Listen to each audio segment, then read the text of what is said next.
the golden apple and the seeds of war. Close your eyes and let yourself drift back through the centuries, past the rise and fall of empires, past the building of cathedrals and the crumbling of ancient stones, back to a time when gods walked among mortals and the line between heaven and earth was thin as morning mist. Travel with me now to a mountain called Peleus, where the pine trees grow so tall they seem to brush the very halls of Olympus, and where, on one particular evening, a wedding celebration unlike any other was about to begin.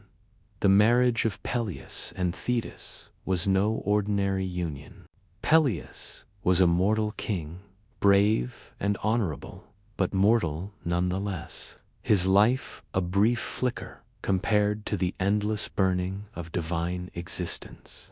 Thetis was a sea nymph, a daughter of the old ocean god Nereus, and her beauty was the kind that made even the immortals pause and wonder. Zeus himself had once desired her, and Poseidon too, but a prophecy had stayed their hands. It was foretold that Thetis would bear a son greater than his father, and neither king of gods nor lord of seas wished to sire his own usurper. And so Thetis was given to a mortal man, her divine potential safely contained. Her son destined to be merely the greatest of mortals, rather than a threat to Olympus itself. Imagine yourself as an unseen guest at this celebration, standing perhaps at the edge of the great feast, watching as the gods descend from their celestial home to honor this unusual couple. The air smells of nectar and ambrosia, sweet beyond any earthly flower. And beneath that sweetness there is the salt tang of the sea that clings to Thetis like a memory. Torches burn with flames that never flicker, casting steady golden light across tables laden with food that mortals could only dream of. The muses themselves provide the music, their voices weaving together in harmonies that seem to resonate in your very bones. Melodies so beautiful they could make stones weep and rivers pause in their flowing.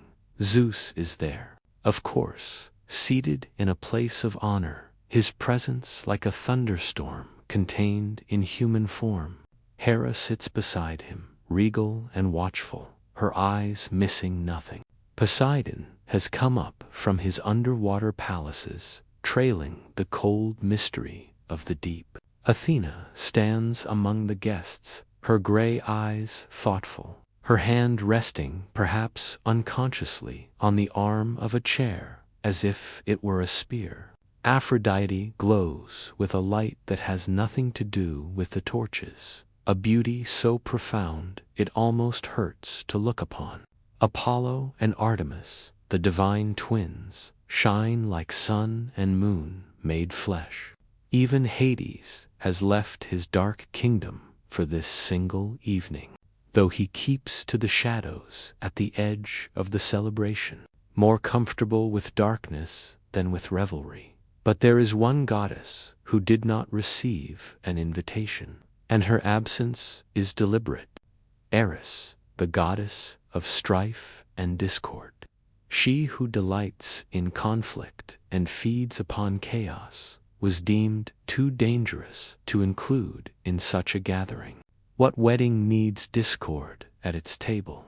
What celebration invites strife to sit among its guests?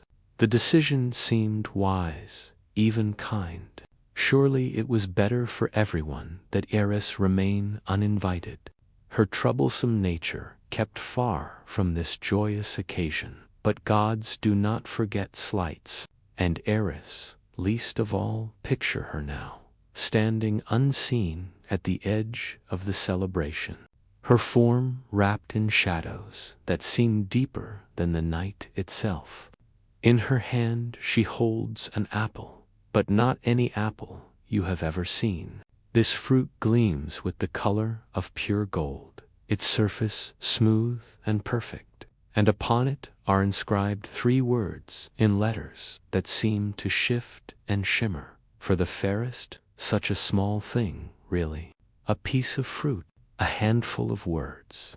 But sometimes the smallest things cast the longest shadows, and this apple will cast a shadow long enough to cover an entire city in darkness. Eris does not announce herself. She does not demand recognition or rage at her exclusion. She simply smiles, a smile that holds no warmth, and with a casual flick of her wrist, she tosses the golden apple into the midst of the celebration. It rolls across the floor, catching the torchlight, drawing every divine eye to its gleaming surface. The music falters. The conversation dies.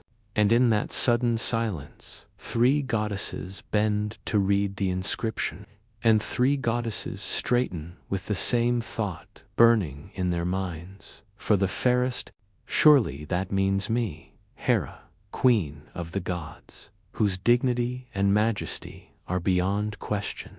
Athena, goddess of wisdom and strategic warfare, whose beauty is the beauty of a perfectly crafted blade. Aphrodite, born from sea foam and desire itself, whose entire existence is a testament to beauty's power. Each of them reaches for the apple.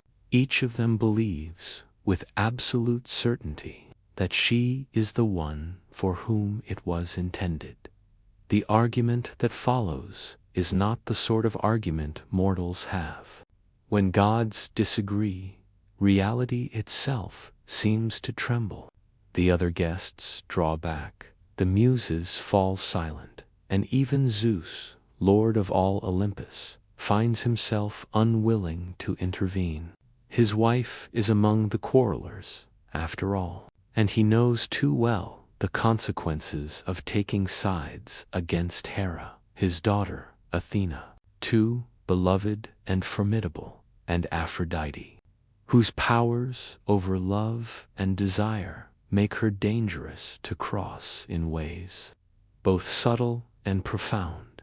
When the 3 goddesses turn to Zeus and demand that he judge between them, he does something that perhaps only the king of gods could do. He refuses, not out of cowardice, though some might call it that, but out of a wisdom born from ages of navigating divine politics. Let a mortal judge, he declares. Let a mortal bear the weight of this decision, and whatever consequences flow from it. And so the 3 goddesses are sent to a mountain called Ida, where a young shepherd tends his flocks in peaceful ignorance of the fate about to descend upon him.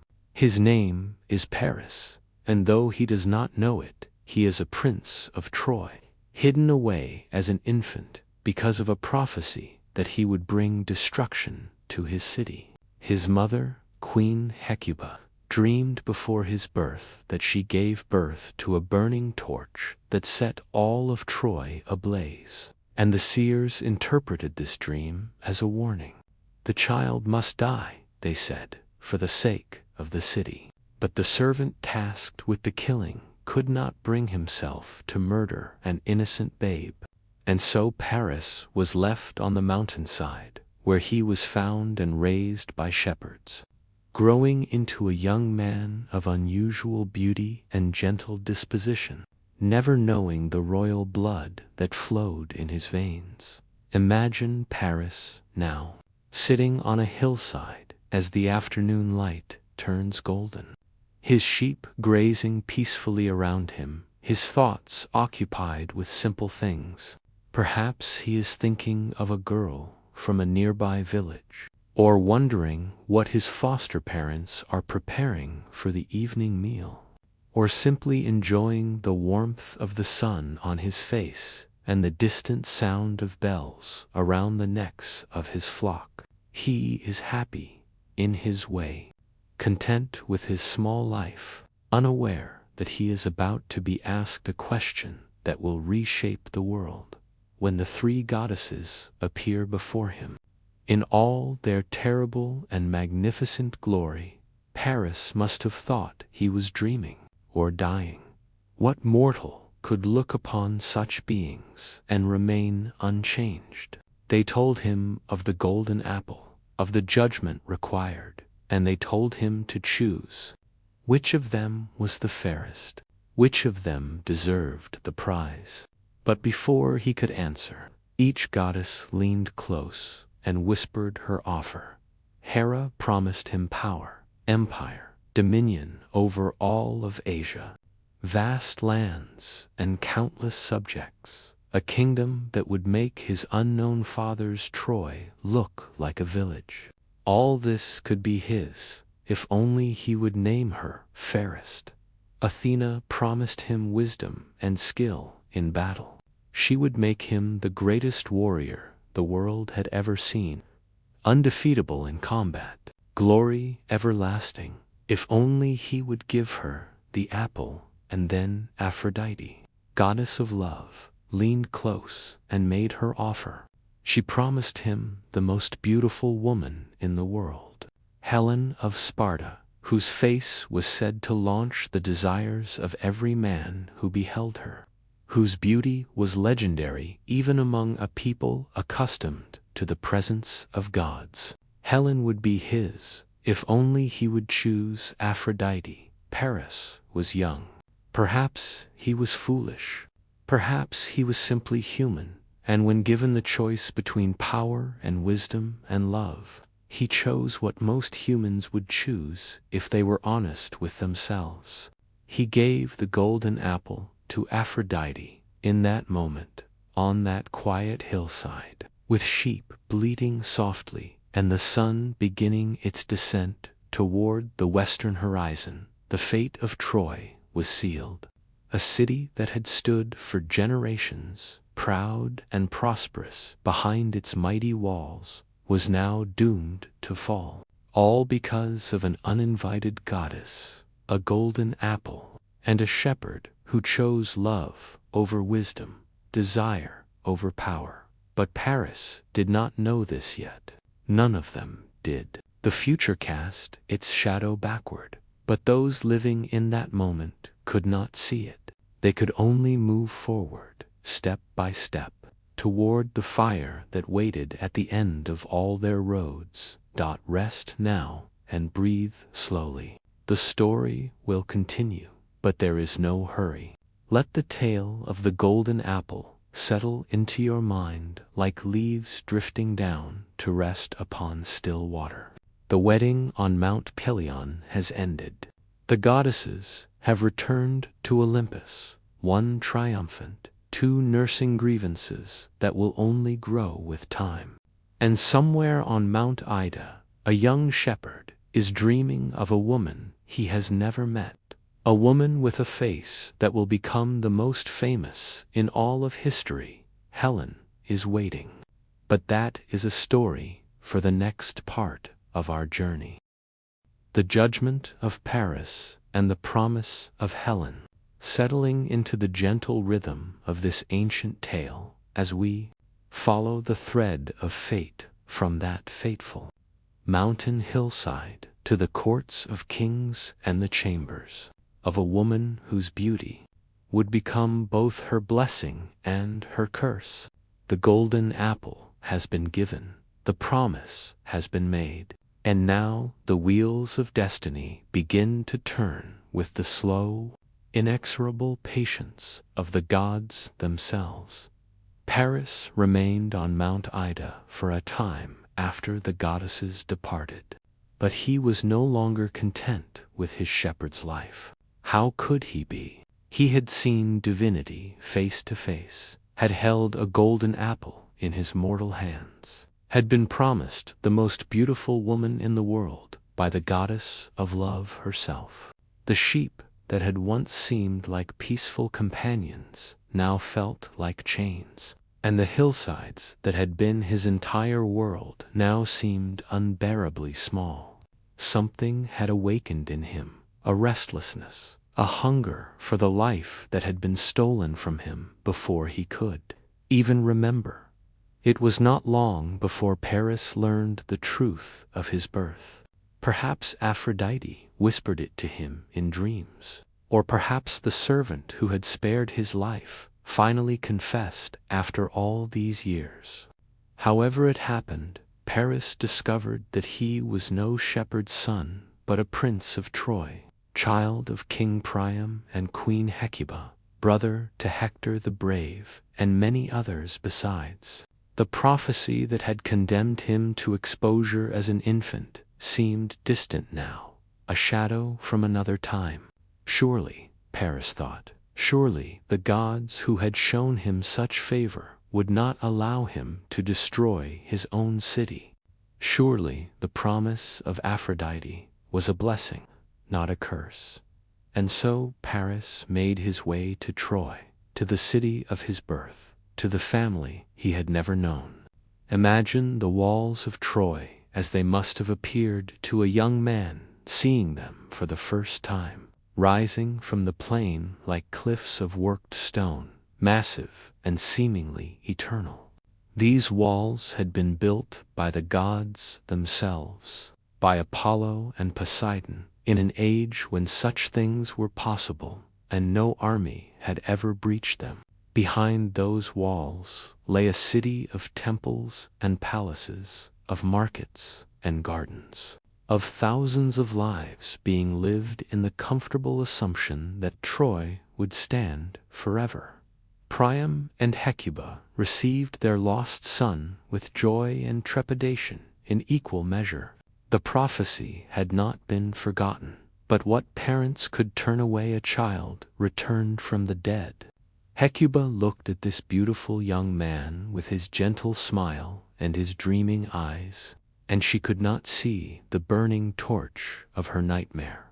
She saw only her son, alive against all odds, restored to her at last. And Priam, old and tired from decades of rule, welcomed another prince to help shoulder the burdens of the throne. Hector, the eldest son and heir to Troy, regarded his newfound brother with more caution. Hector was everything Paris was not: dutiful, practical, devoted to his city and his family above all personal desires. He loved his wife Andromache with a steady, faithful love, and he cherished his infant son Astyanax, and he understood that being a prince meant sacrifice, not privilege. When he looked at Paris, he saw potential for trouble, but he also saw a brother, and Hector's sense of duty extended to family above all for a time. Paris lived in Troy as a prince restored, learning the customs and politics he had missed, enjoying the luxuries that were his birthright. But always, in the back of his mind, there was Aphrodite's promise, the most beautiful woman in the world, Helen. He began to ask questions, carefully, casually, about this legendary queen of Sparta. What he learned only deepened his obsession. Helen's story was already extraordinary long before Paris entered it. She was said to be the daughter of Zeus himself, conceived when the king of gods took the form of a swan to seduce her mother, the mortal queen Leda, from the moment of her birth. Helen's beauty was apparent, a beauty that seemed to carry divine light within it. As she grew, that beauty only intensified, until by the time she reached marriageable age, she was famous throughout all the Greek world. Every prince and king who could make the journey came to Sparta to seek her hand. The suitors were so numerous and so powerful that her stepfather, Tyndareus, feared that choosing one would make enemies of all the others. It was Odysseus, even then the cleverest of the Greeks, who suggested a solution.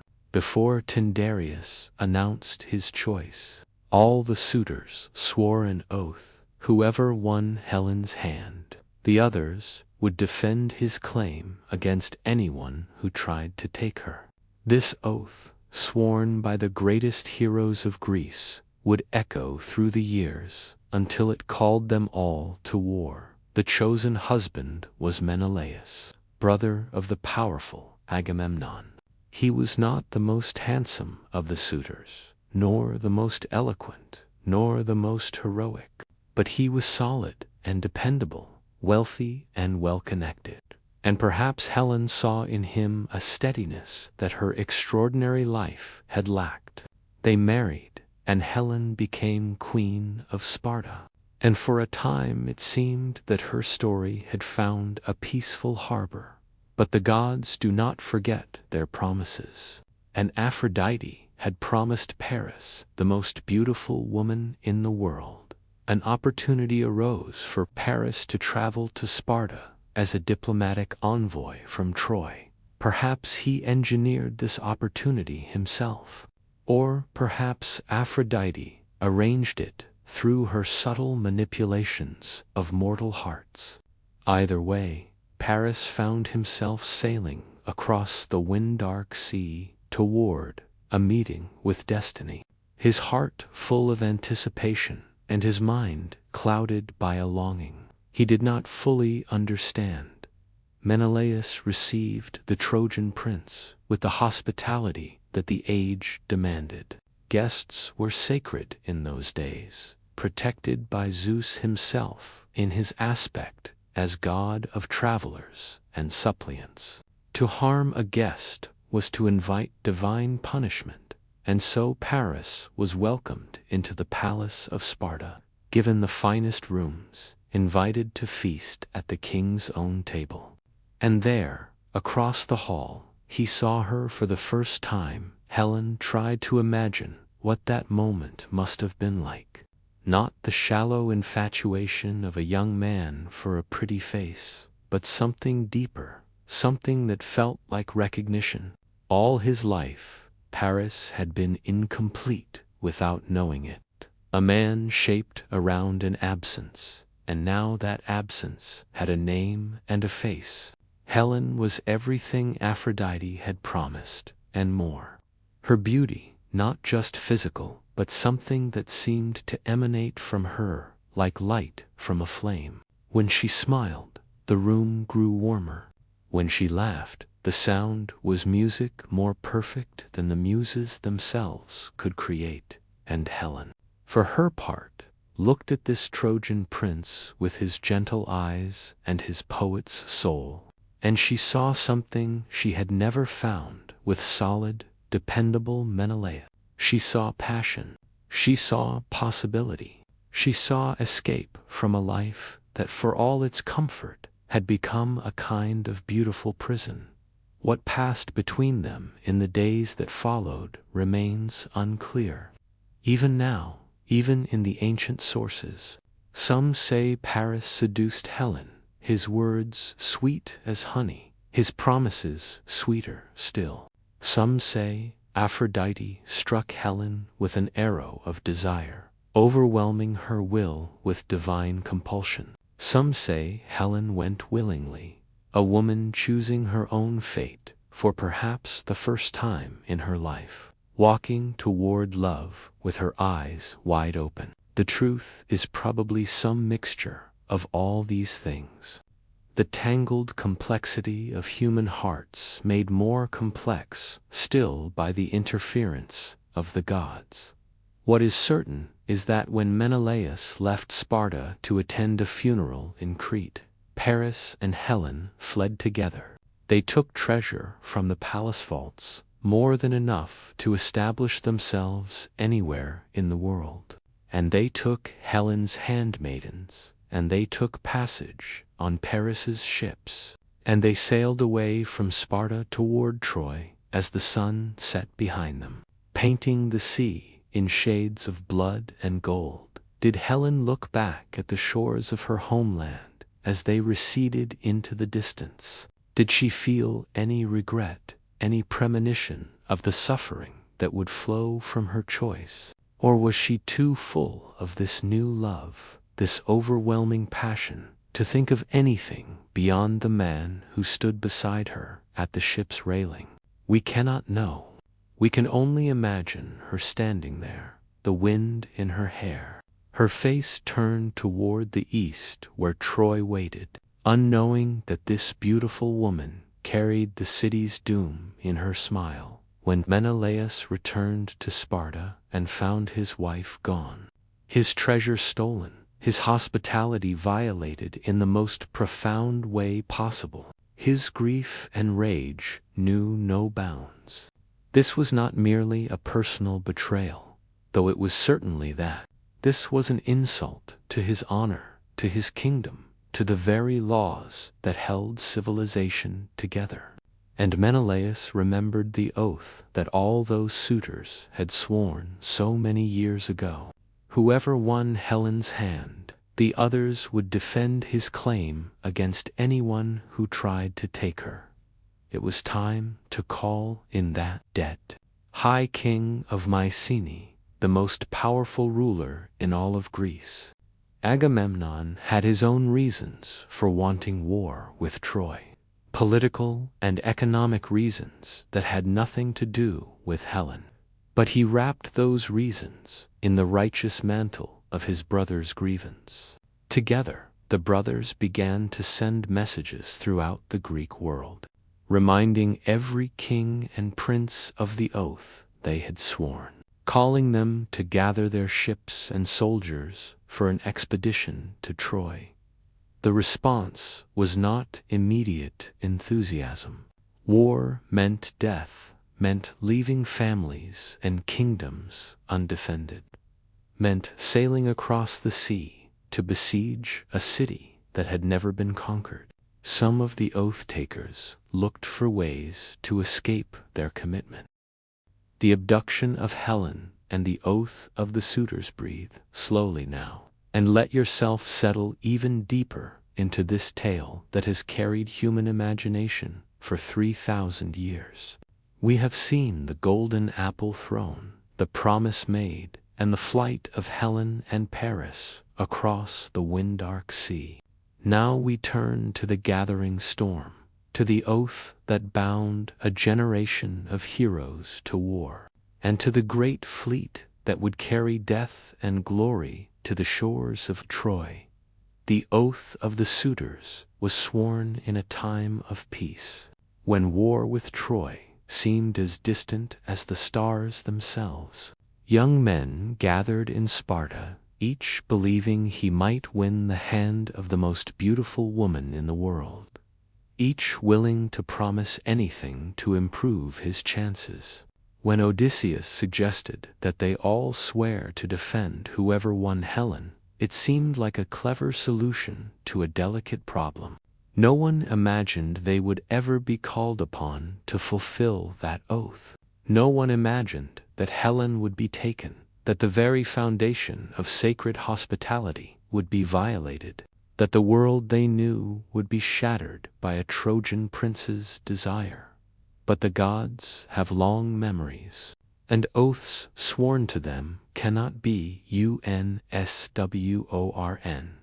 Imagine the messengers spreading across Greece like ripples from a stone thrown into still water. To Ithaca they went, where clever Odysseus ruled his rocky island and loved his wife, Penelope, with a devotion that made the thought of leaving for war almost unbearable. To Phta they went, where young Achilles trained with his companion Patroclus, not yet knowing that the glory his mother feared and he craved awaited him across the sea. To Salamis they went, to summon Ajax, and to Argos for Diomedes, and to Pylos for ancient Nestor, and to a dozen other kingdoms besides. The message was always the same: the oath must be honored. Helen has been taken. The honor of all Greece has been stained. Come to Aulis with your ships and your soldiers, and together we will sail to Troy and bring her home. Some came willingly, eager for the glory and plunder that war promised. For these men, the oath was merely a convenient justification for an adventure they would have sought anyway. Troy was wealthy, famously so, its treasuries filled with gold from trade routes that stretched across the known world. The man who distinguished himself in the sack of Troy would return home rich beyond imagining, his name remembered for generations. Others came reluctantly, bound by honor to an oath they had sworn in youth and now regretted. These men had built lives in the years since Helen's wedding. They had wives and children, kingdoms that needed ruling, futures that did not include dying on foreign shores for another man's wife. But an oath was sacred, and to break it would bring shame worse than death, and perhaps divine punishment besides. And so they gathered their soldiers and launched their ships and sailed for Aulis, their hearts heavy with foreboding, and some tried to escape their obligation entirely, using cunning or deception to avoid the war. Odysseus, whose intelligence was already legendary, pretended to have lost his mind. When the recruiting party arrived in Ithaca, they found the king plowing his fields in a manner that made no sense, yoking mismatched animals together, sowing salt instead of seeds, acting in every way like a man whose wits had fled. If he was mad, after all, he could not be held to an oath sworn when he was sane. But Palamedes, who led the recruiting party, was clever too. He took Odysseus's infant son Telemachus and placed him in the path of the plow. Odysseus had to choose, maintain his pretense of madness and plow over his own child, or turn aside and reveal his sanity. He turned aside, of course. What father would not? And in that moment, he was bound to the war, though he would never forgive Palamedes for the trick that trapped him. Achilles presented a different kind of problem. He had not been among the suitors, being too young at the time of Helen's wedding to compete for her hand. He was not bound by the oath. But the seer Calchas had prophesied that Troy could not be taken without Achilles, that his presence was essential to Greek victory. And Achilles' mother Thetis, who had the gift of foresight that came with her divine nature, knew what that victory would cost. Her son would win undying glory at Troy, but he would die young, his brilliant life cut short by the war that would make him immortal in memory. Thetis hid Achilles on the island of Scrios, in the court of King Lycomedes. She dressed him as a girl and placed him among the king's daughters, hoping that this disguise would protect him from the fate she foresaw. And for a time it worked.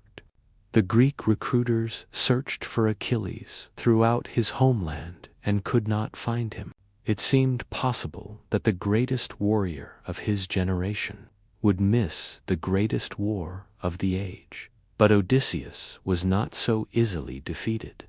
He suspected where Achilles might be hidden and devised a plan to reveal him. Coming to Skyros as a merchant, Odysseus displayed his wares before the princess jewelry, fine fabrics, cosmetics, all the things that might appeal to young women. But among these feminine goods, he placed a sword and a shield. The real princesses reached for the jewelry. Achilles reached for the weapons. In that moment of instinct, his disguise was revealed. And Achilles, confronted with the choice his mother had tried to spare him, chose glory over a long life. He would go to Troy. He would fight. He would die young, but be remembered forever. Perhaps he believed that such immortality was worth the price. Perhaps he simply could not resist the call of his own nature, the warrior's soul that burned within him and would not be denied. The gathering at Aulis was a sight such as the world had never seen and would not see again until the great armadas of later ages. 1,000 ships, the ancient sources tell us, though the number may be poetic exaggeration. Still, even if the true count was smaller, the fleet that assembled in that harbor was enormous. The combined might of dozens of Greek kingdoms united in a single purpose. Imagine standing on the shore of Aulis as the ships arrived. Day after day, each kingdom's vessels recognizable by their sails and figureheads. The Myrmidons of Achilles, fierce warriors in black armor. The ships of Ithaca, smaller than some but crewed by men whose cunning matched their kings. The great vessels of Mycenae, Agamemnon's flagship resplendent with gold and crimson. And so many others, an endless parade of wood and sail and armed men, all gathering for the expedition to Troy. The camp that grew around the harbor was like a city unto itself, a temporary metropolis of tents and cooking fires, of soldiers drilling and smiths repairing weapons, of priests offering sacrifices and merchants selling everything a warrior might need. The noise must have been tremendous. The shouting of orders, the ring of hammer on anvil, the lowing of cattle brought for food and sacrifice, the songs and arguments of men from every corner of the Greek world thrown together in this strange new community. Agamemnon presided over it all, the high king whose authority held this fractious alliance together. He was not the best warrior among them, nor the wisest, nor the most beloved, but he was the most powerful, and in that age power commanded respect. His brother Menelaus stood beside him, the wronged husband whose grievance had summoned this vast host, though Menelaus himself was a milder man than his brother, more inclined to diplomacy than war. But the fleet could not sail. Day after day the winds refused to blow, or blew from the wrong direction, or shifted so unpredictably that no captain dared risk the crossing. The men grew restless, their eagerness for war curdling into frustration and suspicion. Why were the gods preventing their departure? What had they done to deserve this divine interference? The seer Calchas was consulted, the same prophet who had declared that Achilles was necessary for victory. What he revealed was terrible beyond imagining. The goddess Artemis was angry with Agamemnon. Some said he had boasted that he was a better hunter than she, an unforgivable presumption. Others said he had killed a deer sacred to her, or offended her in some other way that the stories do not agree upon. Whatever the cause, her anger was certain, and her price for releasing the winds was equally certain. Artemis demanded the sacrifice of Agamemnon's daughter. Iphigenia, the high king, faced an impossible choice. On one side stood his army, thousands of men who had left their homes and families to follow him, whose provisions were dwindling, whose patience was wearing thin. If the fleet could not sail, the alliance would crumble. Men would return to their kingdoms, the oath would be broken, and Troy would remain forever beyond their reach. Menelaus would never recover Helen, and Agamemnon's dream of conquest would die in this harbor. On the other side stood his daughter, his own child, innocent of any crime, guilty only of being her father's daughter. To kill her would be an act of monstrous cruelty, a violation of every bond between parent and child. And yet the goddess demanded it, and who was mortal man to refuse the demands of the divine? Different versions of the story tell different endings to this terrible dilemma.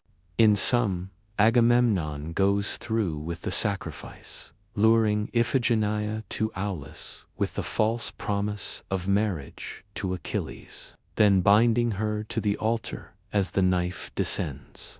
Her mother, Clytemnestra, never forgives him, and her vengeance will wait for him when he returns from the war. In other versions, Artemis relents at the last moment, substituting a deer for the girl and spiriting Iphigenia away to serve as her priestess in a distant land. The gathering of heroes and the fleet at Aulis, the images of the landing at Troy fade gently now, like morning mist burning away under a rising sun. And let us turn our attention more closely to the heroes themselves. These were not faceless soldiers in an ancient war, but individuals with their own stories, their own loves and fears, their own reasons for sailing toward a conflict that would define their lives and deaths. Understanding who they were helps us understand what happened, and why this war of all wars has echoed through the millennia. Achilles was the greatest of them, the warrior whose name would become synonymous with martial excellence. He was the son of mortal Peleus and immortal Thetis, that ill-starred union from the wedding where the golden apple was thrown. His mother had tried to make him immortal as well, dipping him in the river Styx as an infant, holding him by the heel as the dark waters washed over him. Every part of him that touched those waters became invulnerable, but the heel by which she held him remained mortal flesh, a single point of weakness that would eventually prove fatal. From his earliest youth, Achilles was trained for war.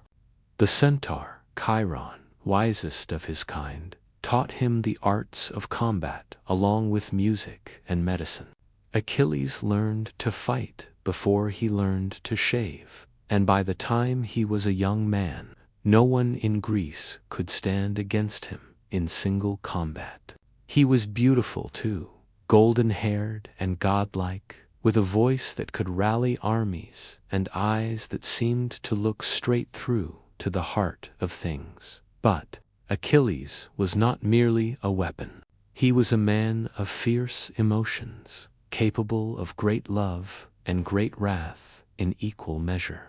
His dearest companion was Patroclus, who had come to live with him in childhood after an accident that forced Patroclus into exile. The nature of their relationship has been debated for centuries. Were they friends, brothers, lovers? But the depth of their bond is beyond question. Where Achilles went, Patroclus followed. What hurt one, hurt both. Their fates were intertwined in ways that neither fully understood until it was too late. Odysseus of Ithaca was a different kind of hero entirely. Where Achilles excelled in strength and speed, Odysseus excelled in cunning. He was not the mightiest warrior, nor the most handsome, nor the most nobly born, but no one could match him in strategy and deception, in the ability to see several moves ahead and manipulate events to his advantage. The Greeks called him Polytropos, the man of many turns, and it was a fitting description. Odysseus had not wanted to come to this war. He loved his wife Penelope with a devotion uncommon among the heroes of his age, and he adored his infant son Telemachus.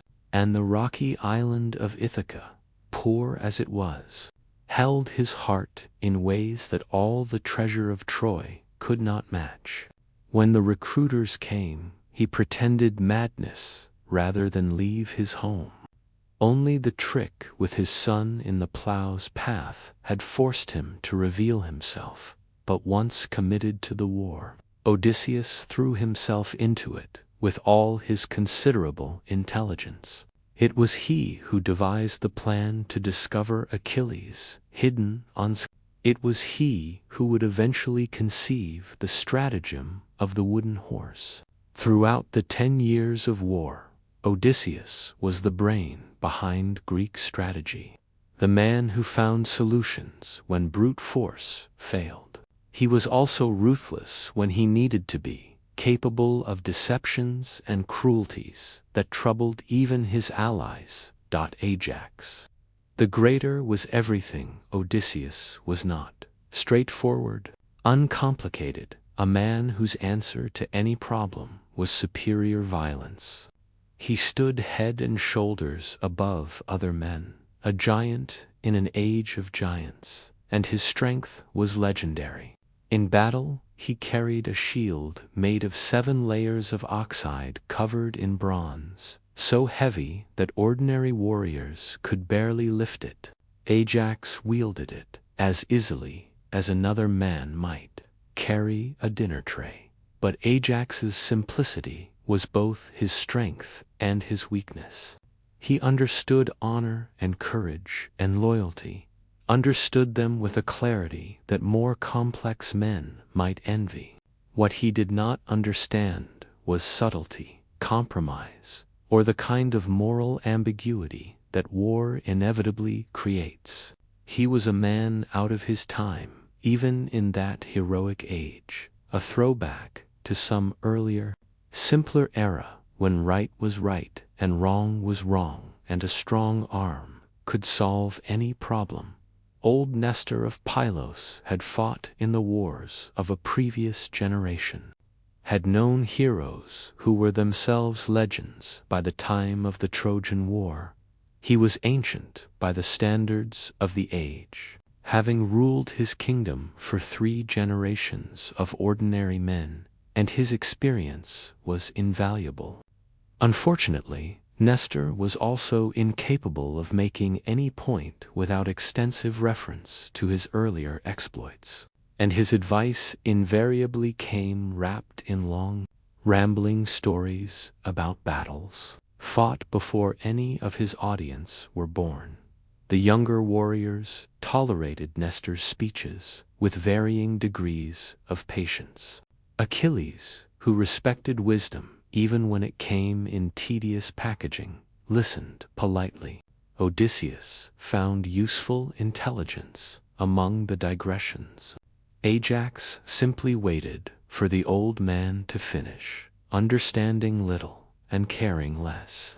But Nestor had sailed with the Argonauts, had fought alongside Heracles himself, and when he spoke of war and strategy, there was genuine knowledge beneath the long-windedness. Diomedes of Argos was perhaps the most underrated of the Greek heroes, overshadowed by the flashier reputations of Achilles and Ajax, but in sustained warfare, in day after day combat over years of siege, Diomedes may have killed more Trojans than any other warrior. He was steady and reliable, brave without being reckless, skilled without being showy. In the Iliad, he would even wound to gods, Aphrodite and Ares themselves, a feat that no other mortal accomplished. These were the men who gathered at Aulis, and dozens more besides, Menelaus himself, whose grievance had sparked the war, the archer Philoctetes, whose bow had once belonged to Heracles, Idomeneus of Crete, descended from the line of Minos, the prophet Calchas, who spoke the will of the gods, and countless others whose names have been largely forgotten, but who fought and bled and died alongside the famous heroes. They came from islands and mainland kingdoms, from wealthy cities and poor villages, united by oath and honor and the promise of glory. Some dreamed of heroic deeds that would make their names immortal. Some dreamed simply of plunder, of Trojan gold that would enrich their families for generations. Some dreamed of home, of the wives and children they had left behind, and hoped only to survive long enough to see them again. If you're still with me on this journey, still drifting on the gentle current of this ancient story, I'm grateful for your company. There's no need to respond or engage if you're slipping toward sleep. Simply let the names and faces of these heroes settle into your imagination. Let them become as familiar as old friends, and know that their triumphs and tragedies are waiting to unfold in the sections still to come. The camp at Aulis grew and grew as more contingents arrived. The logistics alone were staggering to contemplate.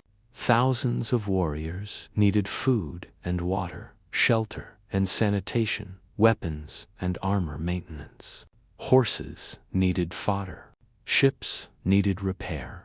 Disputes between contingents from different kingdoms needed mediation before they erupted into violence. Agamemnon managed it all, more administrator than warrior king, holding his fractious alliance together through a combination of authority, diplomacy, and sheer force of will. He was not well loved. His arrogance made that impossible, but he was respected, and in those early days of the expedition, respect was enough. The sacrifices were performed daily. Bulls and sheep offered to the gods on altars that ran red with blood. The priests examined entrails and interpreted omens, most of which seemed favorable. Apollo received his due, and Athena, and especially Zeus, the father of gods and men, whose protection was essential for any great undertaking. The warriors purified themselves with seawater and prayer, preparing their souls as well as their bodies for the ordeal ahead. At night, fires burned throughout the camp. Thousands of small flames scattered across the landscape like stars fallen to earth. Around those fires, warriors shared meals and memories, singing songs of ancient heroes and wondering if their own names would be sung by future generations. Achilles played his lyre, the instrument given to him by his tutor, Chiron, and his voice carried across the camp in melodies that seemed to come from another world entirely.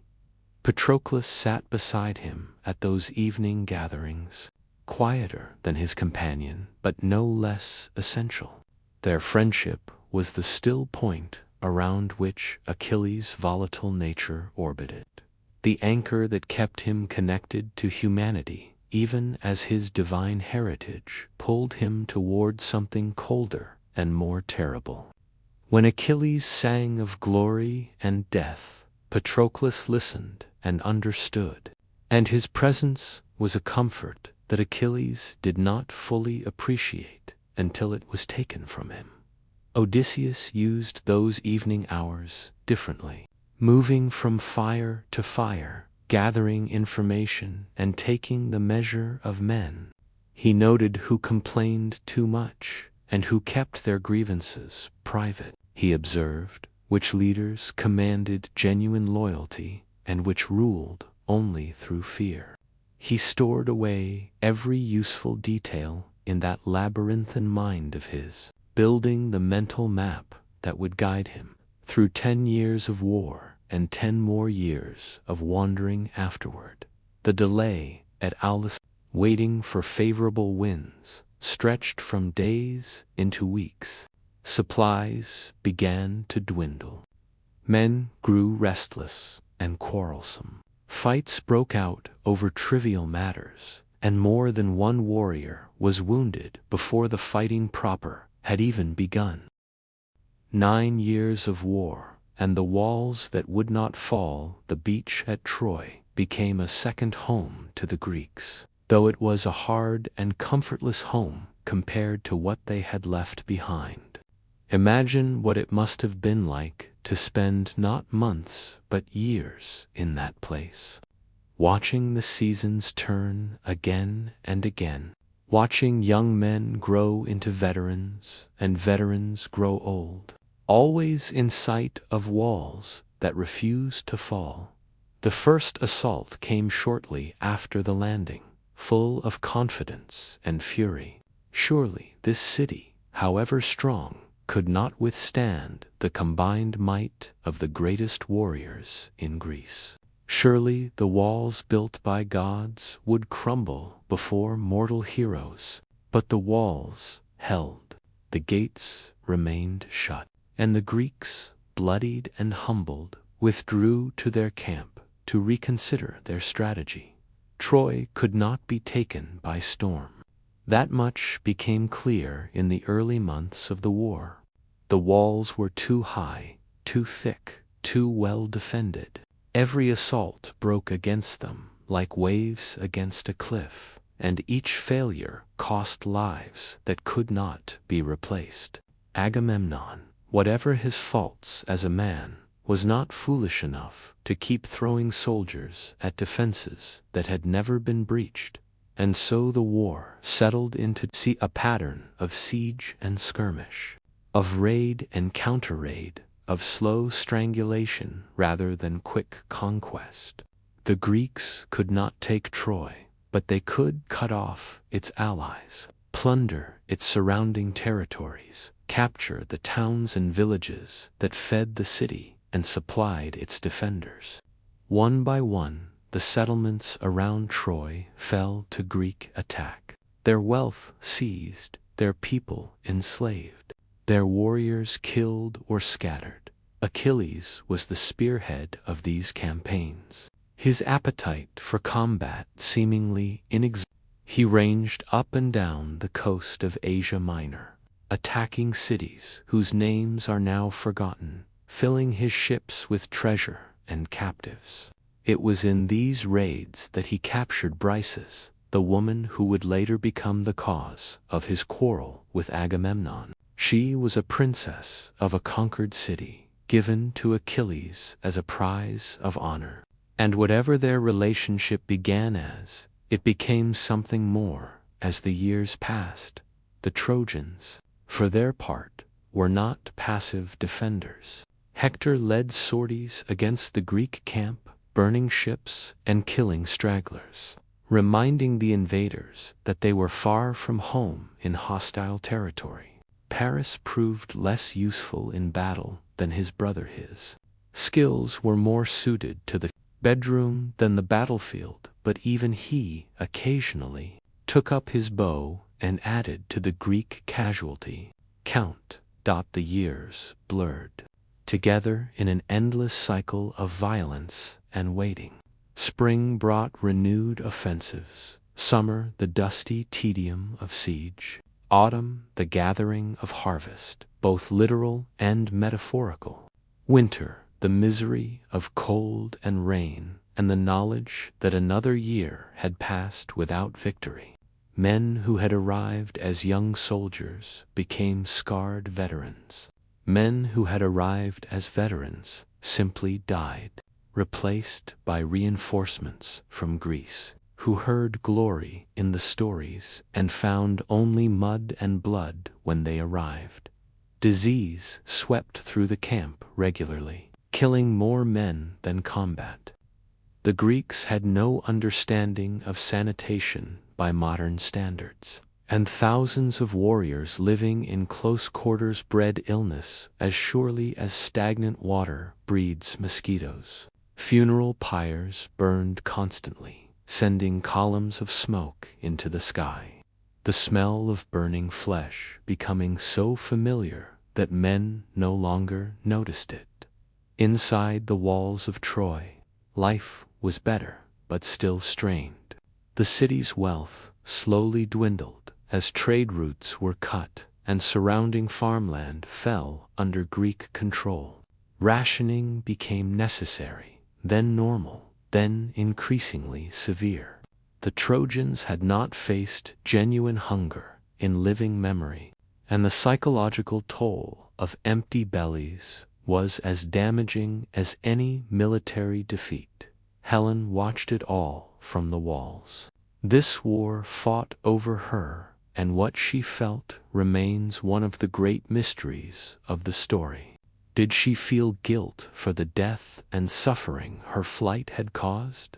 Did she feel anger at being treated as an object to be fought over rather than a person with her own agency? Did she love Paris still, after years of seeing him outshone by his brother? Or had the passion that drove her from Sparta cooled into something more complicated? The Iliad shows us glimpses of Helen's inner life, a woman weaving a tapestry that depicts the very war being fought outside her window, as if she could control the narrative by capturing it in thread. She calls herself a shameless whore, but whether this is genuine self-condemnation or bitter sarcasm is impossible to say. She is beautiful still, beautiful always, and perhaps that beauty feels less like a gift now than it once did. Hector's wife, Andromache, lived in constant fear for her husband's life. She had already lost her father and brothers to Achilles' raids. Her entire family wiped out except for the man she married and the infant son they shared. Every time Hector left for battle, she watched him go with the knowledge that he might not return, that she might join the ranks of war widows before nightfall. The scene in the Iliad where she begs him to stay, and he explains why he cannot, remains one of the most poignant moments in all of literature. The gods watched from their palaces on Olympus, and they did not merely watch. They took sides, meddled, manipulated, occasionally intervened directly in ways that changed the course of battles. Aphrodite favored Troy, naturally, having made the promise that started the whole affair. Athena and Hera, still bitter about losing the judgment of Paris, supported the Greeks. Apollo stood with Troy, whose people had always honored him. Poseidon generally favored the Greeks, but could be unpredictable. Zeus tried to remain neutral, to let events unfold as fate decreed.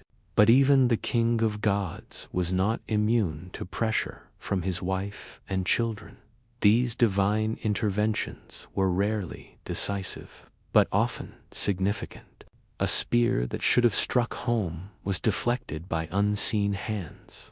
A warrior who should have fallen was spirited away to safety. A plague descended on the Greek camp when Apollo's priest was insulted, or a favorable wind rose at a crucial moment when prayers were properly offered.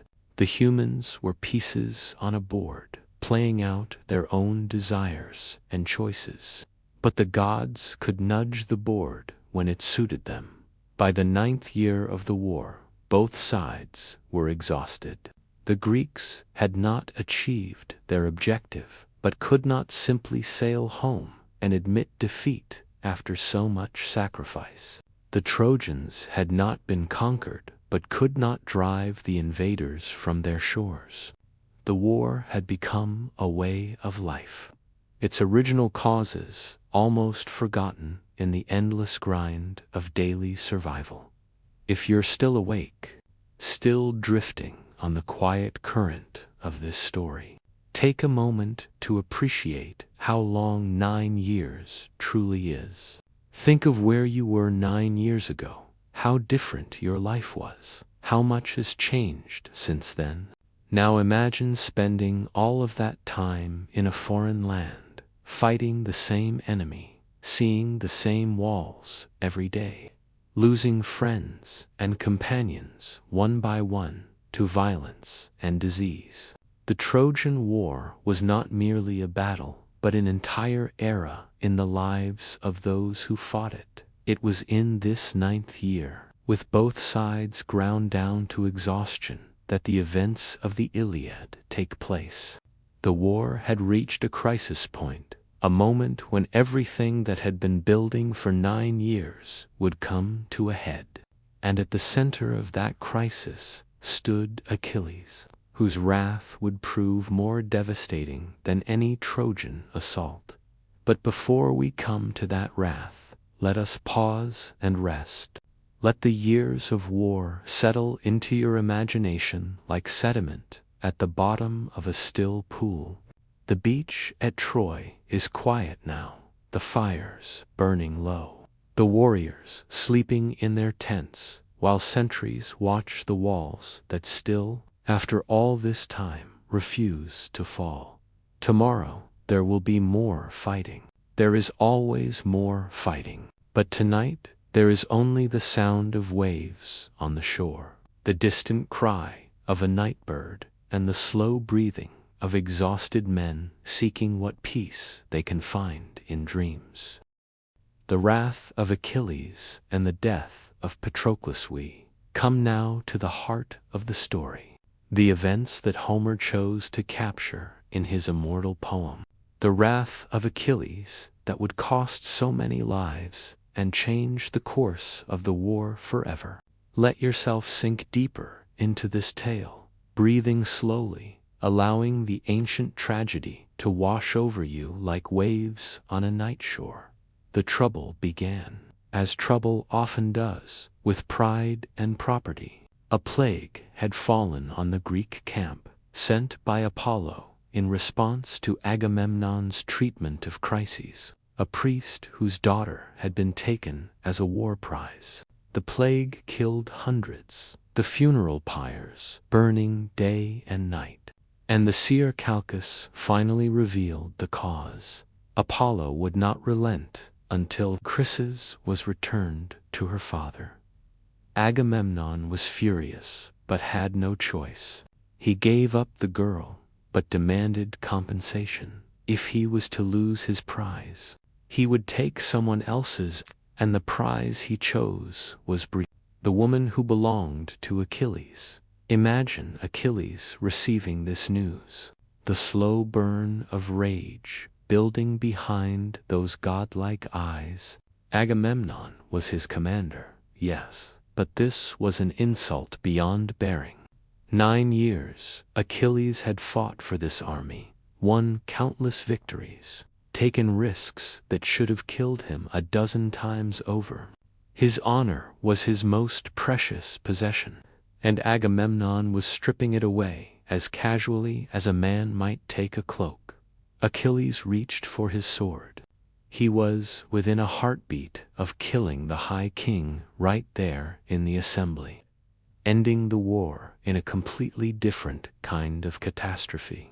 Only the intervention of Athena, visible to him alone, stayed his hand. She promised that greater prizes awaited him if he held back now, and Achilles, trembling with suppressed violence, obeyed. But though his sword remained sheathed, his cooperation did not. Achilles withdrew from the war entirely, taking his myrmidons with him. They would not fight, would not raid, would not lift a finger to help the Greek cause until Agamemnon recognized his error and made amends. Let the Greeks see how well they fared without their greatest warrior. Let them suffer and die while Achilles sat idle in his tent, and when they came begging for his return, he would demand a price that would restore his honor. The withdrawal of Achilles was catastrophic for the Greek cause. He was not merely a great warrior.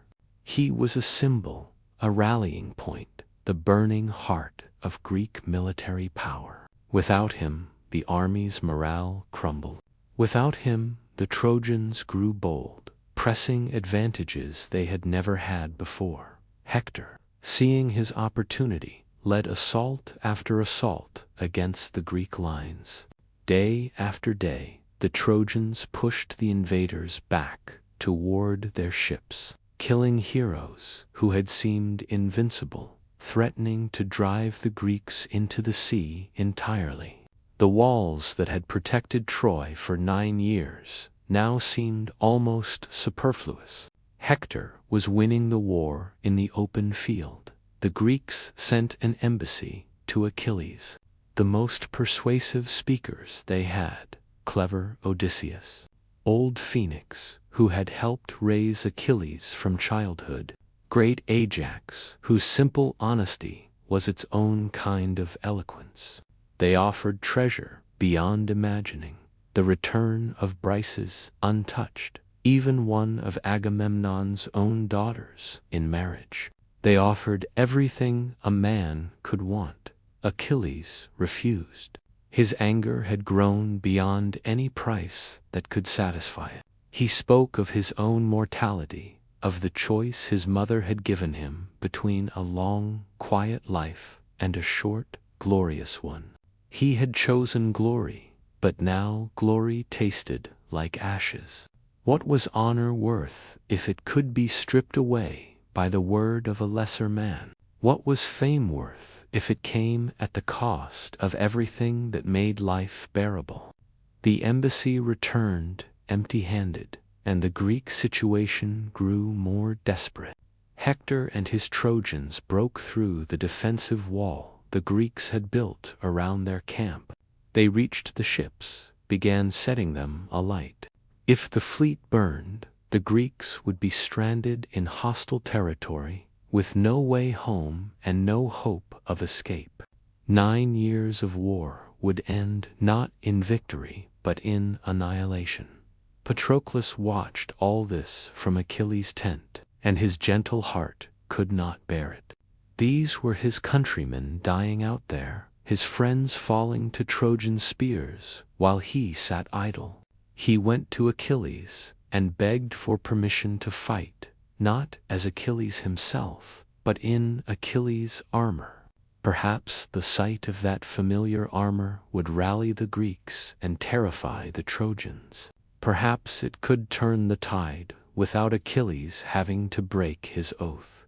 Achilles agreed, but with conditions. Patroclus could drive the Trojans back from the ships, could save the fleet from burning. But he was not to pursue the enemy to the walls of Troy. He was to fight defensively, rescue the army, and return. Above all, he was not to seek glory for himself by challenging Hector. The greatest Trojan warrior was beyond Patroclus' ability to defeat, and Achilles knew it, even if Patroclus did not. Patroclus donned the divine armor, the famous shield and breastplate and helmet, and led the Myrmidons into battle. The effect was immediate and dramatic. The Trojans saw what they thought was Achilles returned to the war, and their confidence shattered. The Greeks rallied, counterattacking with renewed fury.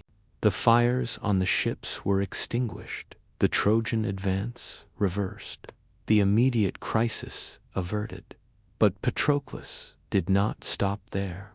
Caught up in the exhilaration of combat, the glory he had won, he pushed forward. He pursued the fleeing Trojans across the plain, drove them back toward their own walls, forgot entirely the instructions Achilles had given him. Perhaps he thought he could end the war himself, storm the gates of Troy, and write his own name in the songs of heroes.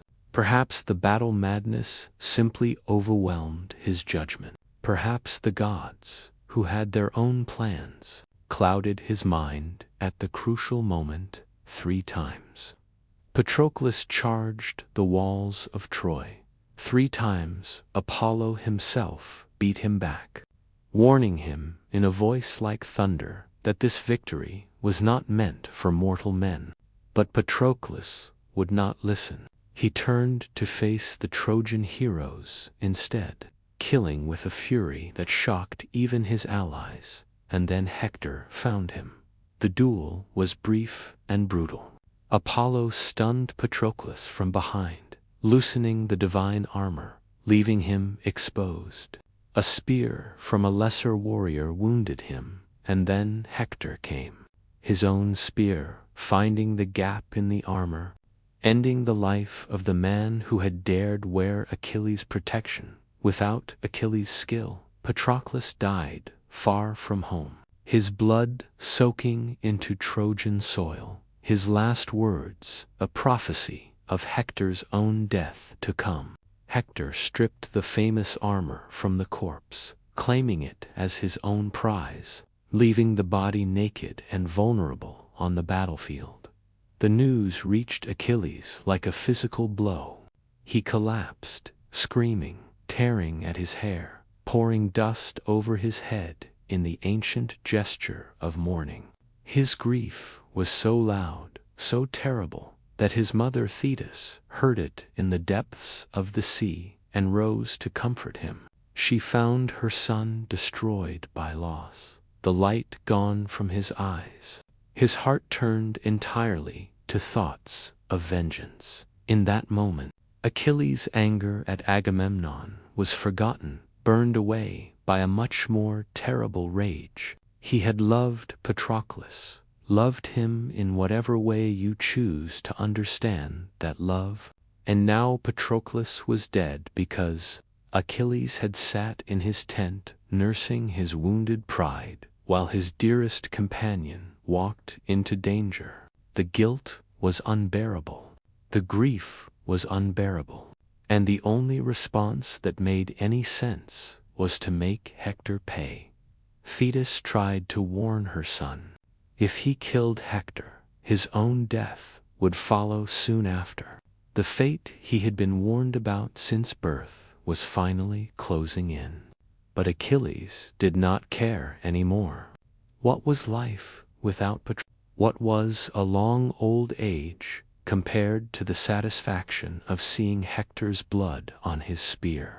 Thetis promised to bring him new armor, forged by Hephaestus himself, worthy of the vengeance he intended. Until then, Achilles went to the edge of the Greek camp and screamed, just screamed, his voice augmented by divine power until it rang across the entire plain.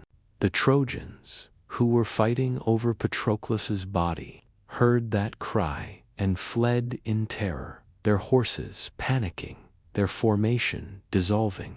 That scream saved the corpse from desecration and gave the Greeks time to retrieve their fallen hero.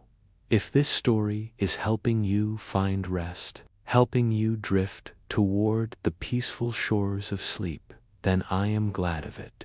There is more to tell, more grief and glory ahead, but there is no hurry. Let the death of Patroclus settle into your heart. Let the terrible weight of Achilles' loss become something you can feel, and know that the story will be here when you wake. Night fell over the plain of Troy, and both armies retreated to mourn their dead. The Greeks built a pyre for Patroclus, though they could not yet burn it. Achilles would not allow the funeral until Hector was dead and his vengeance complete. The Trojans celebrated their victory, not yet knowing how terribly they would pay for it. And in his tent, Achilles sat alone with his grief, waiting for the divine armor that would help him kill the man who killed his love. The death of Hector and the ransoming of a father's love, the armor that Hephaestus forged for Achilles, was a masterpiece beyond mortal craftsmanship, a work of divine art that captured the entire world on the surface of a single shield. There were cities at peace and cities at war, weddings and sieges, harvests and courts of law, dancing and death.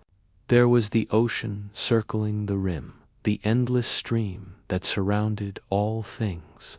It was as if the smith god had tried to give Achilles a reason to live, a reminder of everything beautiful that existed beyond this war, and if so, the gift failed utterly. Achilles strapped on the new armor as the sun rose, and he was transformed. He became something more than human, a figure of terror and beauty, his divine heritage burning through his mortal flesh like flame through paper. The Myrmidons rallied behind him, understanding that this was no ordinary battle but a reckoning, and the entire Greek army seemed to catch fire from his fury. He made his peace with Agamemnon, though peace is too generous a word. The quarrel simply no longer mattered. Briseis was returned, treasure was offered, apologies were made, and Achilles accepted all of it with the blank indifference of a man whose thoughts were elsewhere. He could not eat, could not rest, could barely speak to anyone about anything except his coming vengeance. When he finally took the field, the slaughter was almost too terrible to describe. Achilles cut through the Trojan army like a scythe through wheat. He killed dozens, then hundreds, filling the river Scamander with so many corpses that its waters rose in protest.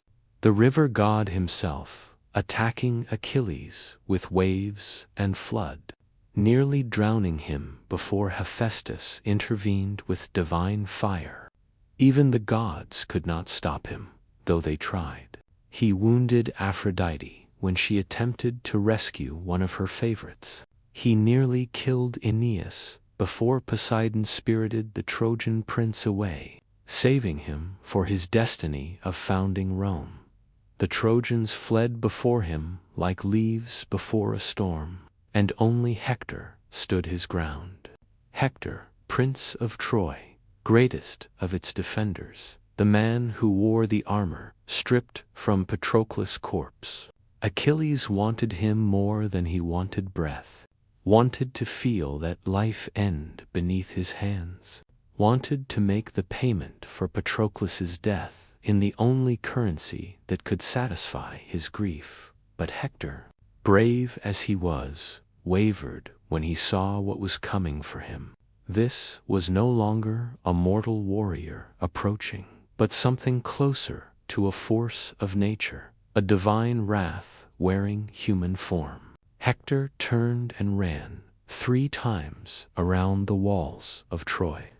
Achilles chased Hector, and the whole city watched from the ramparts. King Priam watched, his old heart breaking, knowing he was about to lose his best son. Queen Hecuba watched, her hands pressed to her mouth, the mother's nightmare come to life. Andromache did not watch. She was inside, preparing a bath for Hector's return, not yet knowing that he would never need it. Helen watched too, from her window. The war fought over her face, approaching its climax. The gods watched as well, and they intervened in this final chase. Athena appeared to Hector in the form of his brother Deiphobus, telling him that together they could stand against Achilles.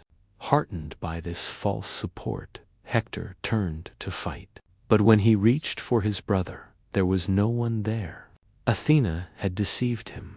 He was alone in that moment. Hector understood that he was going to die. He asked Achilles for a pact. Whoever won, the victor, would return the other's body for proper burial. Achilles refused, his voice dripping with contempt. There were no pacts between lions and men, he said. Between wolves and lambs, there was no meeting of minds. The duel was swift and brutal. Hector threw his spear. Achilles deflected it. Achilles threw his spear.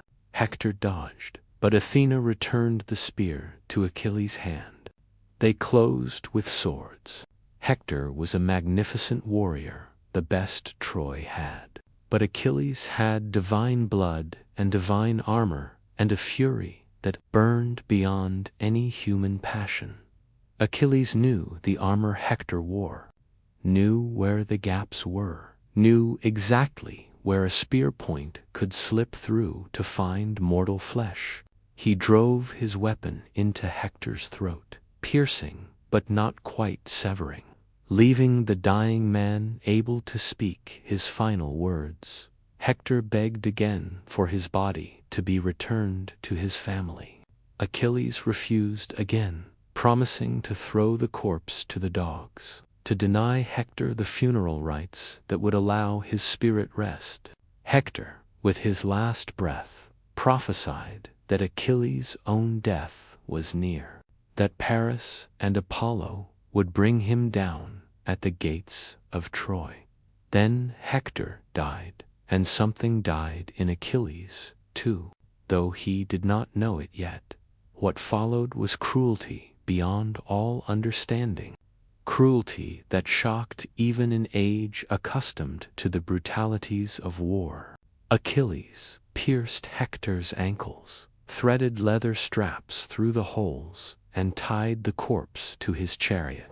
Then he drove around the walls of Troy, dragging the body of its greatest defender through the dust, while his family watched and wailed for 12 days. Achilles dragged Hector's body around Patroclus' funeral mound, through the Greek camp, never allowing it rest, never allowing the Trojans to retrieve it for burial. The gods themselves were disturbed by this treatment, and they preserved Hector's body from decay and damage. But they could not heal the wounds to the hearts of those who watched. And then, on the 12th night, old King Priam did something that no one expected. Guided by the gods, protected by Hermes himself, Priam made his way alone through the Greek camp to Achilles' tent. He was an old man, unarmed, carrying treasure for ransom, but no protection except his courage and his grief. He entered the tent where his son's killer sat, and he did something that changed everything. He knelt before Achilles and kissed the hands that had killed Hector. "Remember your own father," Priam said. "He too is old, and he waits at home for a son who will never return. Think of him, and pity me, who have endured what no mortal has ever endured. I have kissed the hands of the man who killed my children." Something broke in Achilles then, something that had been hardening for years. Armor around his heart that grief and rage had only strengthened. He looked at this old king, this enemy, this father, and he saw his own father, Peleus, far away in Greece, who would never see his son again. He saw the grief that bound all mortals together, the loss that no amount of glory could prevent, the love that made life precious precisely because it ended. Achilles wept. He wept for Patroclus, for Hector, for Priam, for his father, for himself. He wept for the whole terrible waste of war, the decade of death that had brought nothing but sorrow to everyone it touched. And Priam wept with him. These two enemies sharing a grief that transcended their enmity. When the tears were spent, Achilles agreed to return Hector's body. He had it washed and dressed, laid on a bier, fit for a prince. He granted Troy 11 days of truce for the funeral rites, and when Priam prepared to leave, Achilles gave him food and rest first, treating him not as an enemy but as a guest, observing the sacred hospitality that Paris had violated so many years ago. This moment of mercy, of humanity recovered from the depths of hatred, is perhaps the most powerful in all the Iliad. After so much violence, so much cruelty, to old men sit together and weep for what they have lost, and something resembling grace enters the story for the first time. Priam returned to Troy with his son's body, and the funeral was held. Andromache wept over the husband who had been her only protection in the world. Hecuba wept over the son she had borne and raised and watched ride off to die. Helen wept too, mourning the one man in Troy who had always treated her with kindness despite the war fought over her. The Iliad ends here, with Hector's funeral, though the war was not yet over. Much remained to happen: the death of Achilles, the stratagem of the wooden horse, the fall of Troy itself. But Homer chose to end his poem with this moment of sorrow and grace, this reminder that even enemies share a common humanity, that even in the midst of war there can be moments of peace. If you're still here, still listening, still drifting toward sleep on the gentle tide of this ancient story, know that you are approaching the end. The The fall of Troy awaits, the final catastrophe that all these events have been building toward. But for now, rest with Priam and Achilles in that tent, two broken men who found a moment of connection across the divide of war. The fall of Troy, the horse, the fire, the end, the death of Achilles, when it came, was almost anticlimactic. After all his miraculous escapes, all the battles he had survived, he fell to an arrow. Paris shot it, guided by Apollo, and it struck the one vulnerable spot on Achilles' body, the heel by which his mother had held him when she dipped him in the Styx all those years ago. The greatest warrior of his age died from so small a wound, and his armor, the divine armor made by Hephaestus himself, became a prize that Ajax and Odysseus quarreled over. Odysseus won that quarrel, through cleverness or favoritism or both, and Ajax could not bear the dishonor. The great warrior who had saved the Greek army time and again, who had carried Achilles' body from the battlefield through a sea of enemies, went mad with grief and shame. When his sanity returned and he saw what his madness had done, he took his own life, falling on his sword rather than live with the humiliation. The war ground on without its greatest heroes. The Greeks increasingly desperate, the Trojans slowly suffocating behind their walls. Philoctetes was brought from the island where he had been abandoned, carrying the bow of Heracles that prophecy said was necessary for Troy's fall. The bones of Pelops were retrieved from Greece, another requirement of prophecy. One by one, the conditions for victory were met, and still the walls stood. It was Odysseus, of course, who devised the stratagem that would finally end the war. The Greeks built a great wooden horse, hollow inside, large enough to hold a select band of warriors. They painted it with bright colors, decorated it with offerings, made it look like a gift for the gods. Then they burned their camp, boarded their ships, and sailed away to hide behind a nearby island, leaving only the horse standing on the beach where their tents had been. Imagine being a Trojan on that morning, looking out from the walls at a sight you had never expected to see, an empty beach. For 10 years, those Greek ships had been a constant presence, that camp a permanent blight on the landscape. Now they were gone. Could it really be over? Could the Greeks have finally given up and gone home? The horse was a puzzle. Some Trojans suspected a trick immediately. Cassandra, Priam's daughter, who had been cursed by Apollo to speak true prophecies that no one would believe, screamed warnings that everyone ignored. The priest Laocoon threw his spear at the horse's flank and declared that Greeks bearing gifts should never be trusted. But then sea serpents rose from the waves and killed Laocoon and his sons, which seemed like a divine punishment for attacking what must be a sacred offering. The decision was made to bring the horse inside the walls, to dedicate it to Athena in thanks for deliverance. Ropes were attached, oxen were yoked, and the great wooden structure was dragged through gates that had never been breached in battle, into a city that had never been conquered by force. That night, Troy celebrated. Wine flowed freely, music filled the streets, and for the first time in a decade, the people allowed themselves to feel safe.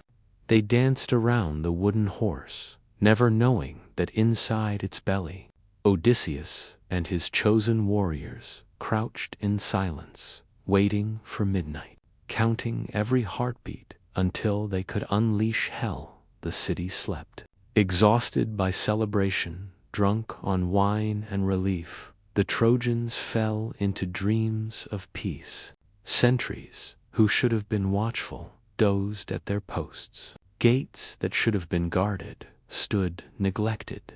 The entire defense system that had held for 10 years relaxed in a single night in the darkness. A door in the horse's belly swung open. One by one, the Greek warriors dropped silently to the ground. They spread through the sleeping city like poison through blood, reaching the gates, killing the guards, throwing the great bars that had held for so long. Outside, the Greek fleet had returned under cover of darkness, and the army waited on the beach, watching for the signal. Fire bloomed on the walls of Troy. The gates swung open, and the Greek army poured in. What followed was not a battle, but a massacre. The Trojans, caught asleep, drunk, unarmed, had no chance to mount an organized defense. The Greeks swept through the streets with sword and torch, killing everyone they found, burning everything that would burn. The wealth that had made Troy famous was plundered. The temples that had honored the gods were desecrated. The people who had lived there for generations were slaughtered or enslaved. King Priam died at his own altar, killed by Achilles' son Neoptolemus, his blood staining the sacred stones. His wife Hecuba lived, though she would suffer such horrors in the days to come that some stories say she turned into a dog, barking at her captors in a voice that could no longer form human words. The women of the royal house were distributed among the Greek leaders as prizes: Cassandra to Agamemnon, Andromache to Neoptolemus, others to other heroes. Andromache's son, the baby Hector, had bounced on his knee, was thrown from the walls of Troy. The Greeks feared that he might grow up to avenge his father, and so they killed him to be safe. His mother watched, powerless to save him. The last remnant of her murdered husband destroyed before her eyes. Helen was found in her chambers, untouched by the violence, still beautiful after all these years. Menelaus came for her with murder in his heart, his sword raised to finally end the woman whose face had launched 1,000 ships and burned the topless towers of Troy. But when he saw her, when her beauty struck him as it had struck every man who ever looked upon her, his hand faltered. He took her back as his wife, and they sailed home to Sparta together. And in some versions of the story, they lived peacefully until their deaths. The fires burned for days. The walls that gods had built crumbled in the flames. The city that had stood for generations became ash and memory. Its people dead or scattered, its treasures melted down or carried away. Its name preserved only in stories. The war was over. If you're still here, still listening as Troy burns, I want you to know that this is not quite the end. There is one more section remaining, a quiet reflection on what happened after the fires died. On the long shadows this war cast across the ancient world. But the worst is over now. The killing is done. Let yourself feel whatever you feel about this destruction, grief, perhaps, or relief, or simply the strange catharsis that comes from witnessing tragedy safely. From a distance of 3,000 years, the Greeks had won their war, but many of them would never reach home, and those who did would find that victory had changed them in ways they did not expect. The price of Troy would be paid for generations to come. For now, though, rest. Let the flames die down in your imagination. Let the smoke drift away. Let the silence that follows catastrophe settle over the plain where a city once stood. The story is almost done. Echoes what remains when the fires die. The smoke rose from Troy for many days. A dark pillar visible for miles across land and sea, marking the grave of a civilization. When the fires finally burned themselves out, and the Greeks picked through the rubble for any treasure they might have missed, what remained was a ruin. The walls that had never been breached in battle were broken now, tumbled stones marking where they once had stood. The palaces where kings had ruled and princesses had woven their tapestries were charred shells. The temples where priests had offered sacrifices to gods who did not save them were open to the sky. But the story of Troy did not end with its destruction. It echoed forward through time, shaping the world in ways that the warriors who burned it could never have imagined. Aeneas, Prince of Troy, escaped the burning city with his father on his back and his son by his hand. He wandered the Mediterranean for years, guided by prophecy and divine will, until he finally reached the shores of Italy. There he founded a settlement that would eventually become Rome, and the descendants of Trojan refugees would build an empire greater than anything their ancestors could have dreamed. When the Romans looked for their own mythology, they found it in Aeneas, and through him, they claimed descent from the gods themselves. Helen returned to Sparta with Menelaus, and the stories differ on what happened next. Some say they lived in peace, the passion of their youth cooled into comfortable companionship. Others say Menelaus could never quite forgive her, that their marriage was a hollow thing maintained for appearance's sake. Still others say that Helen was merely a phantom at Troy, that the real Helen spent the war years in Egypt, innocent of any wrongdoing, and was reunited with her husband only after the truth came to light. Odysseus, whose cleverness had won the war, faced a journey home that would take 10 more years and cost him every man he had sailed with. His wanderings became a story of their own, the Odyssey that Homer sang alongside the Iliad, a tale of adventure and loss, and the longing for home that never dies. When he finally reached Ithaca, he found his house full of suitors trying to marry his wife, and he killed them all. And whether he found peace afterward is a question the stories never quite answer. Agamemnon reached home quickly, but his homecoming was no victory. His wife, Clytemnestra, had never forgiven him for sacrificing their daughter Iphigenia to obtain favorable winds. She had taken a lover in his absence, had nursed her hatred for 10 years, and when Agamemnon walked through his own door, she killed him. His death set in motion a chain of vengeance that would consume his entire house before the gods finally intervened to end the cycle. The other heroes scattered across the Greek world, carrying their scars and their stories. Some found the homes they had left unchanged, families waiting with open arms.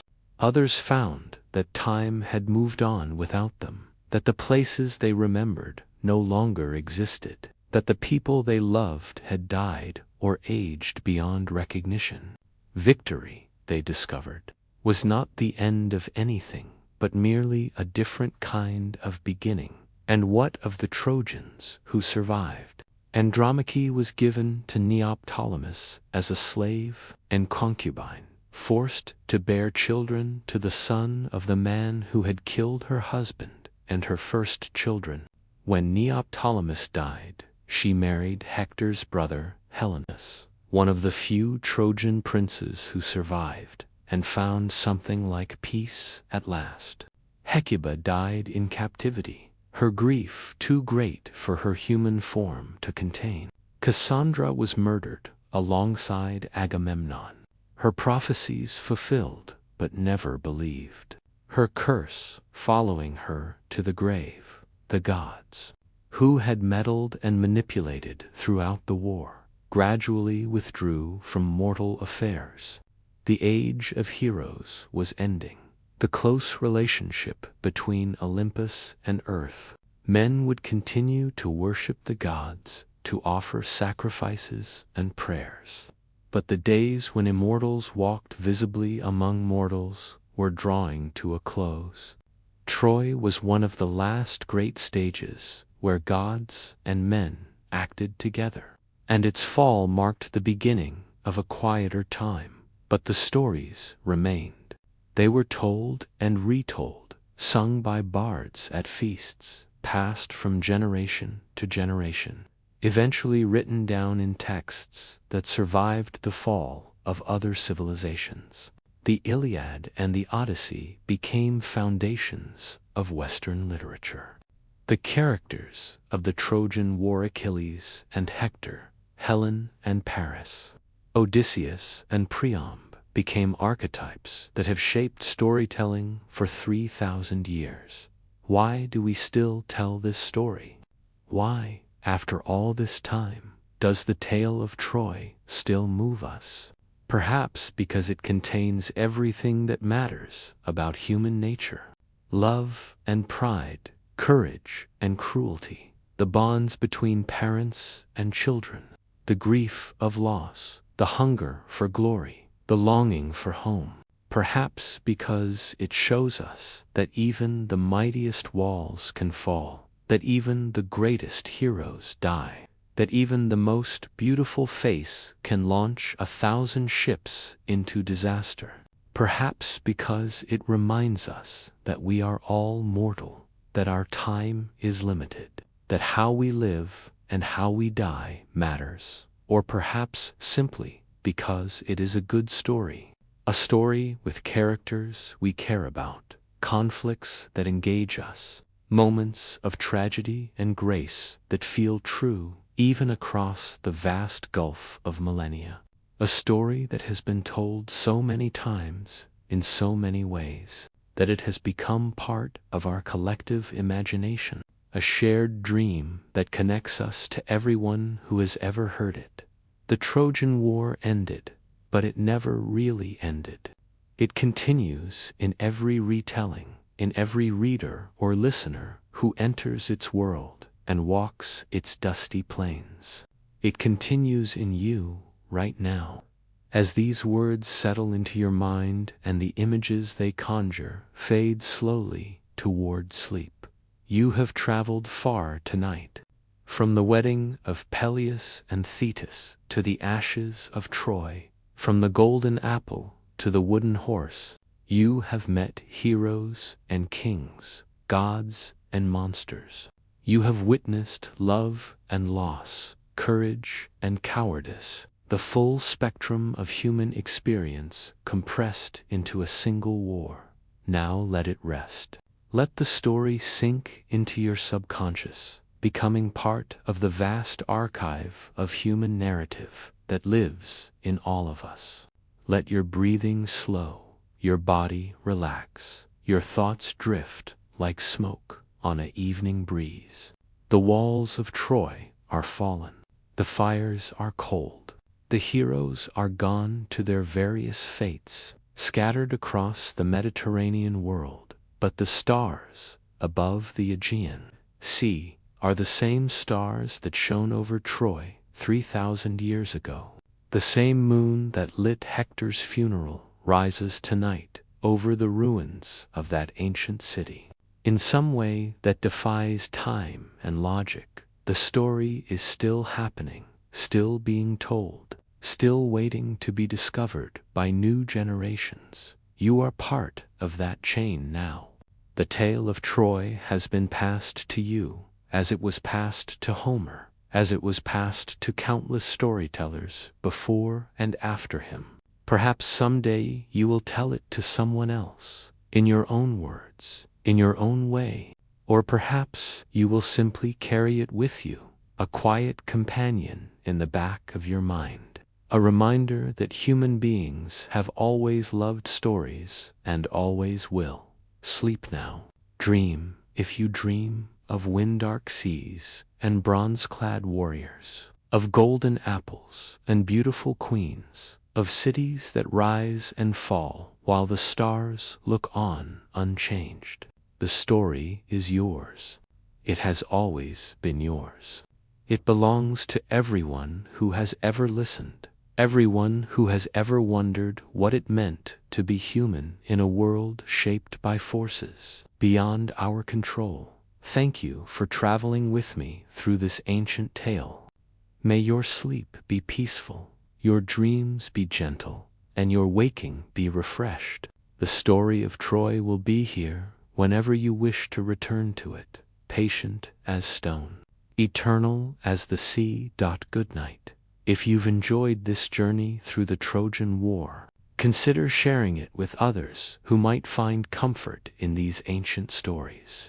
Subscribe for more tales from history told in this same gentle style, designed to soothe your mind and carry you toward restful sleep.